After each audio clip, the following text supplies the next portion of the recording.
All right, so in the answering of the questions, I'm not going to do a whole long evaluation of each one because that would take a lot of time for both you and me. So I'm just going to pretty quickly give you the answers and maybe give you a brief description. And then if you find that you're looking at one and you're like, I don't know why I missed this one, this doesn't make any sense, why is that the right answer? Then go ahead and star it or put a question mark on it so that you can go over to the small group and you can bring that up and I can talk it out with you, talk it out with your peers, or we can all talk it out together.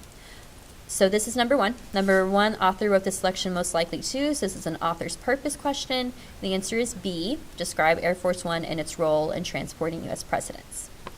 Number two, the primary purpose of the Air Force One diagram. So that was a text feature where we saw the different rooms, and that was to show that Air Force One is designed to meet the needs of the president and his staff. You saw rooms for both the president and his staff.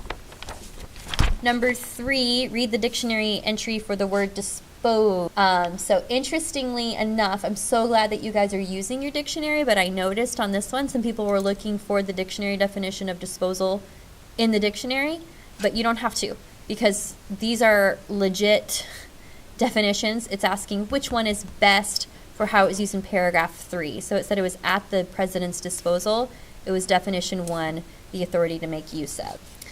Paragraph 7 focused primarily on the general atmosphere aboard Air Force One. This is when they were describing how presidents were more relaxed. Number 5, which sentence from the selection states an opinion? So you want to look for those opinion keywords, the and y'all did pretty well on this one. This is a big indicator, easy to get along with. That is definitely an opinion. You can't prove that someone is easy to get along with. Number 6 is one of these isolated text questions. The outside of the plane is decorated with an American flag and the presidential. The words United States of America are painted along its sides. Air Force One is sometimes referred to as the Flying Oval Office. So both of these both of these excerpts, what idea does the author communicate with? The answer was J. Air Force One has become a symbol of the U.S. presidency.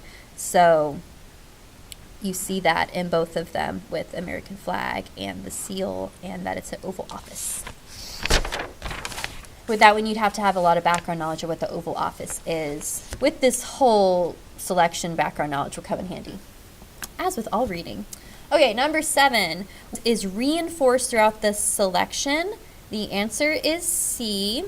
The president's duties do not cease when he travels. An important part about this is knowing what cease means. Cease is a synonym for the word stop. So, in other words, to say the president's duties do not stop when he travels. He still has to do all of the things while he is traveling. Don't pay attention to the underlined one here because when I initially went through and took this test, I got this one wrong. The author organizes the selection by, the answer is J. Describing how Air Force One is different from a standard plane, and then providing information about the plane history. This is where it really helped for me to go back and annotate, and where I noticed, the text structure changed. First we get a description, and then we got some chronological description of all the different presidents that were aboard it, and how it has impacted history. So the answer for that one is J. And this is an important piece of it, that it went from description to information. Number 9 is, in paragraph 3, the author compares Air Force One with a standard Boeing 747 in order to emphasize that the Air Force One is a unique plane. So that was the third paragraph that was really long about all the interesting rooms and accommodations on Air Force One that are different plane. Number 10 is G. Which sentence supports the idea that presidents feel comfortable aboard Air Force One?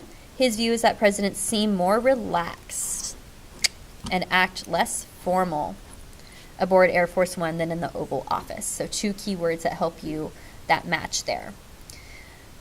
So if you had any wrong answers that you are still thinking, why did I get that one wrong, then that would be something that you can come to me for, or Ms. Schumann, whoever's in the room at the time, and we can talk it out about better understanding the correct answer to the question.